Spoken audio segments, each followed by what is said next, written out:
Hillary Clinton has come out and is disappointed that some crypto exchanges refuse to stop servicing Russians. Her direct quote right here says, "I was disappointed to see that some of the so-called crypto exchanges, not all of them, but some of them are refusing to end transactions with Russia for some philosophy of libertarianism or whatever."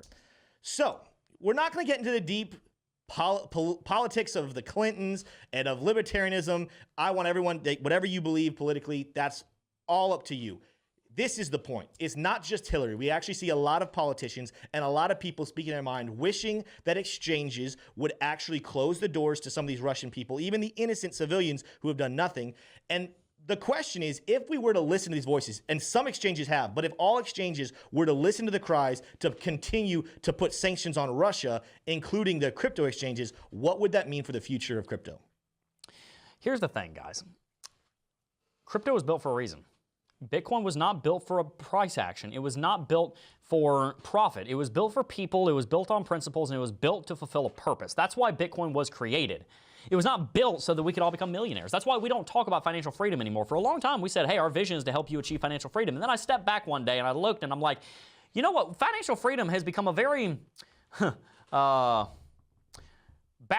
term. I don't think that's a curse word in that phrasing. I hope it isn't. It has become very misguided. Financial freedom nowadays means I have a yacht, I have a nice house, I have a boat, I have a car, I have $1 million in the bank account. Hey, look, great. I want you guys to be very wealthy. I want you guys to make a lot of money in crypto, but more importantly than that, I want you to have financial sovereignty. And what that means is having control over your own finances. Bitcoin, in my opinion, was built for the purpose of helping people achieve financial sovereignty. That's why Ethereum was built. That's why Cardano was built. That's why all these different projects were built to help people achieve financial sovereignty in a lot more ways than just making money. It's much more complicated than that. It's immutability, it's decentralization, it's proper governance, it's, as Charles Hoskinson talked about on the channel a month ago, inclusive accountability. These are all very important concepts, and cryptocurrency is a revolution, not just of price, but also of purpose for people. So the reason that I disagree with Hillary here, and I'm not going to get into a bunch of politics here. I know Hillary's a very inflammatory name.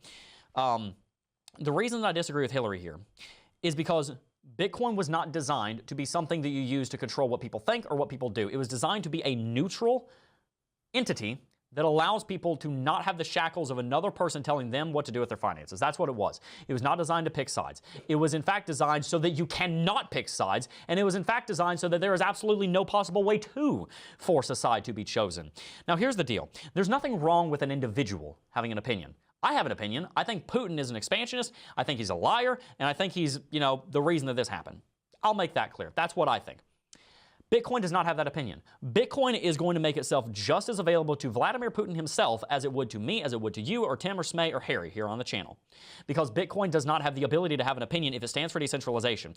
I stand for decentralization, however, I am not Bitcoin. I was not created for the sake of being decentralized and being immutable and being uncensorable. I was created for a different purpose. I was created for the purpose of running a YouTube channel, of helping to spread the gospel to people. I was created for that purpose. I was not created for the purpose of keeping my mouth shut on everything. Vitalik Buterin, the creator of Ethereum, also said something recently. He said Ethereum, he didn't say Ethereum is neutral. He said Ethereum has to be neutral. He said he very much isn't, but that's beside the point. The point here is that Hillary does not understand Bitcoin and cryptocurrency, and she wants to be able to use Bitcoin and cryptocurrency as a sanction tool against Russia.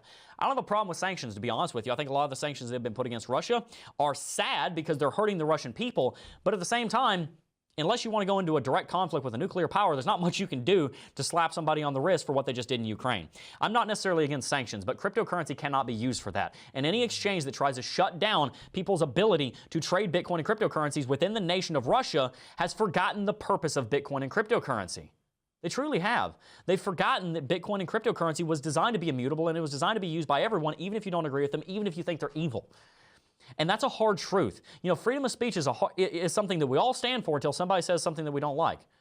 That's kind of the problem that we're running through in the world right now. We got to be careful about this. If we truly have these rights and principles that the entire society that we live in is built on, then we can't compromise on them when it's inconvenient. But Tim, I'd love to hear your thoughts on that, and I'd love to hear Vet's thoughts on that. Yeah, I'm going to be very brief, and this is just the only point. When freedom and decentralization are put into place, they are not put into place thinking that the whole system will be perfect. But what they are put into place is to stop things like tyranny from happening. And guess what? Bad things will happen. Bad people will get their hands on crypto. Bad things are going to come of the ability to be so decentralized. But at the same time, the decentralized freedom aspect of crypto is what will keep us in a sound money economic state to where anyone who tries to take too much power and become tyrannical will be shut down almost immediately. And so despite the fact that we sometimes can understand people wanting to take control from other people, that is just not the case that will ever work for the betterment of this world. Absolutely. Well, Vet, I would love to hear your opinion on Hillary's take here. You don't have to go into too much detail, or you can. Feel free to say whatever you like, buddy. I know it's a very political topic, but what is your take on this whole idea of exchanges should shut down service in Russia? What is your take on that? Of course. Yeah, I try my best to also stay apolitical. I try to stay out of it. Again, whatever your preference is, by all means, as far as looking at this as a non-emotional, from thinking from the outside, we look at Bitcoin and decentralization. Our main Of course, the dogs bark now. My main goal with decentralization is we're trying to solve the Byzantine generals problem. And this is to arrive at consensus and without relying on a trusted third party. And if we're trying to say that, we need people to stop using Bitcoin because this is better for what we're trying to do, Russia and Ukraine, that's absolutely not what I'm trying to do, right? That's not what I'm for. And, this brings up the same problem previously with Biden. He was saying that Bitcoin was a threat to national security. And this whole idea of national security threat is based on the fact that we can't control it to limit Russia from using it. And, where we go from here, this is just proving Bitcoin's use case and how decentralization is going to win over fiat currencies and all of these other motives. And I think it also just is another example of what we've been talking about this entire show and what we've been talking about for weeks ever since the invasion began and right before it happened, was that Bitcoin is going to, the use case and the reason that Bitcoin exists is going to be proven through this. I saw a Forbes article the other day talking about how the invasion that's going on in Eastern Europe only goes to exemplify the reason why Bitcoin and cryptocurrencies were created in the first place, which was to be immutable, to be decentralized, as he talked about, solving the Byzantine generals problem, something that had been trying to be solved for decades, finally has been solved.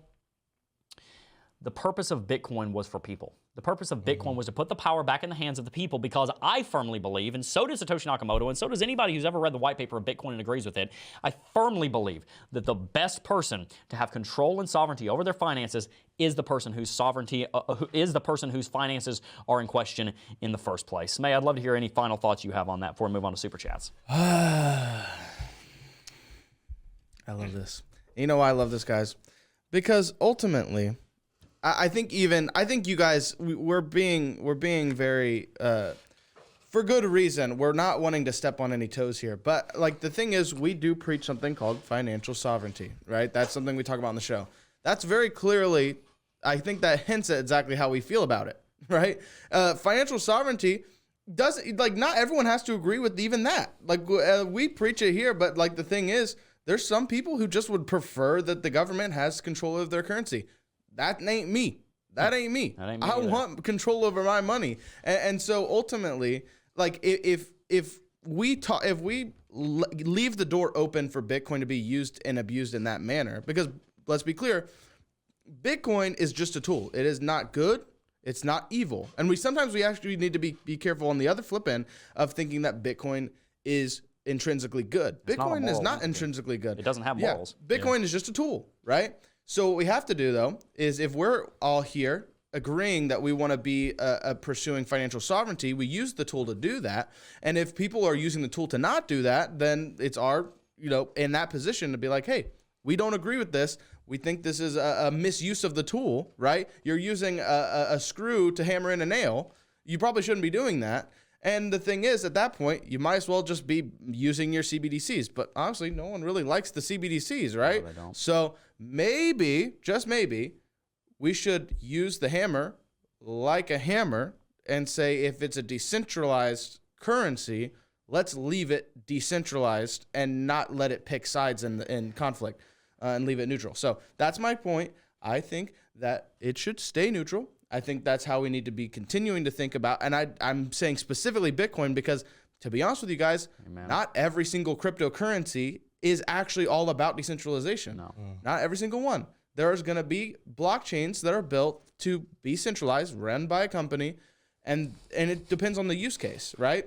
But ultimately, when we're talking about money, when a blockchain wants to be your money, Me, Smay, says, you better not be centralized because I'm done. My whole life and my family before me have had to deal with centralized currencies, and they're no fun. Amen. So we're in this time of future development where we get to actually have the option. Hey, you made it to the end of the video. If you enjoyed this video, you should definitely consider subscribing because we're trying to help you become financially free in these cryptocurrency markets. And also, consider following us on Twitter @CryptoJeb for more updates on the price of Bitcoin and cryptocurrencies. Peace.